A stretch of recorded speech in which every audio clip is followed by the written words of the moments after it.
All right, let's get into it. Today, we're breaking down a new culture token that's got a pretty unapologetic attitude.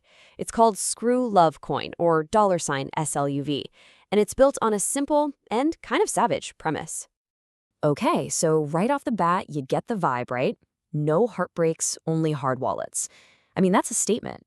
The tone is definitely what you'd call playfully savage, and it really sets the stage for what this whole thing is about. It's not just some catchy motto. It's basically their entire philosophy in a nutshell. Focus on your own worth, your own bag. So, okay, beyond the punchy taglines, what's the actual idea here? This is where we dig into the core mission. They're positioning this thing as a cultural movement for what they're calling the self-worth era. Let's see what that really means. At its core, $SLUV is trying to be more than just another token you see out there.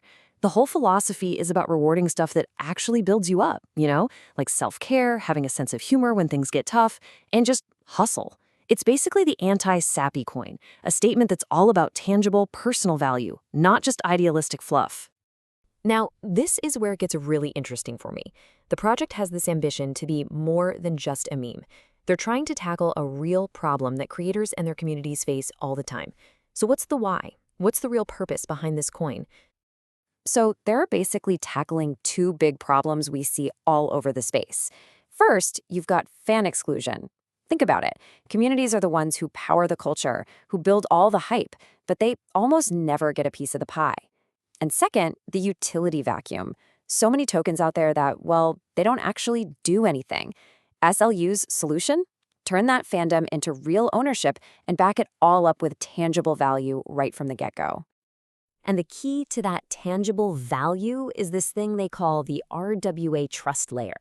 RWA just stands for real-world asset. So instead of the token's value being based purely on hype and speculation, it's anchored to a public registry of actual real-world stuff. Like imagine owning a tiny, verifiable piece of a famous music studio, or even the IP rights to a hit song. That's the kind of solid foundation they're talking about for building long-term value. Pretty cool, right? And that RWA layer isn't just some abstract idea on a white paper. It's meant to power real, tangible utility from day one.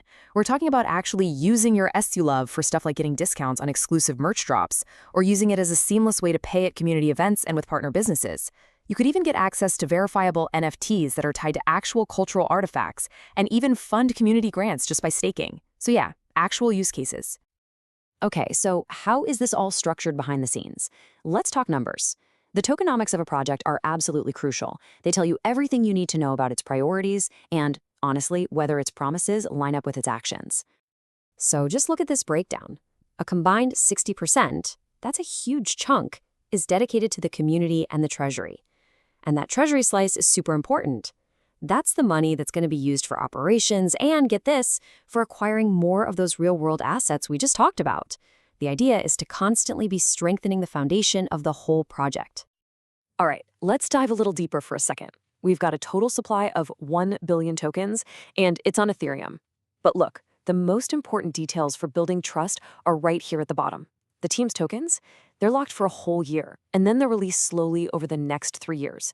That shows they're in it for the long haul. And, this is a big one, they're publishing proof of locked liquidity. That is a massive, massive trust signal for any new project in this space. Okay, let's get into the nitty-gritty. So you're interested. How do you actually get your hands on a token like this on a decentralized exchange? Let's walk through the whole process, step by step.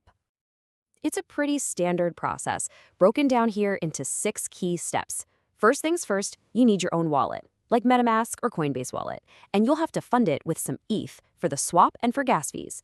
Now, listen up, because step 3 is the most critical one for your safety. You have to copy the official contract address only from their official site, screwlovecoin.io.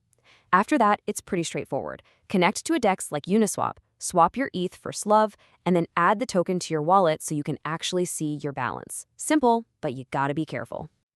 Okay, and this brings us to what is, without a doubt, the most important part of this whole conversation. Seriously, in Web3, you are your own bank. Protecting your assets is 100% on you. So let's go through a critical safety checklist. Pay attention to this part. So, the million-dollar question. How do you actually stay safe out there?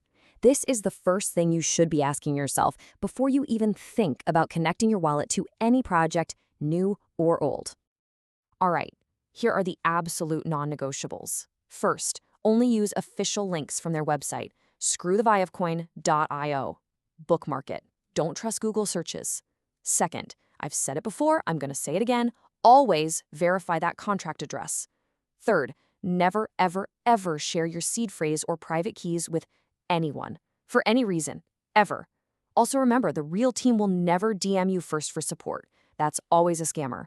And finally, before you hit that confirm button on a transaction, slow down and triple check every single detail. And last but not least, here's the official disclaimer, and you need to take this seriously. This is a community utility token. It is not financial advice. The golden rule of this space always applies. Do not risk more than you can afford to lose. It's that simple. So let's end with this thought, because it really gets to the heart of what projects like this are all about. If culture is what creates all the value, then who should get to own a piece of it? It's a big question, and it really challenges that old model where creators and fans do all the work, but it's the platforms and the big labels that get all the rewards. Definitely something to chew on as this whole space keeps changing.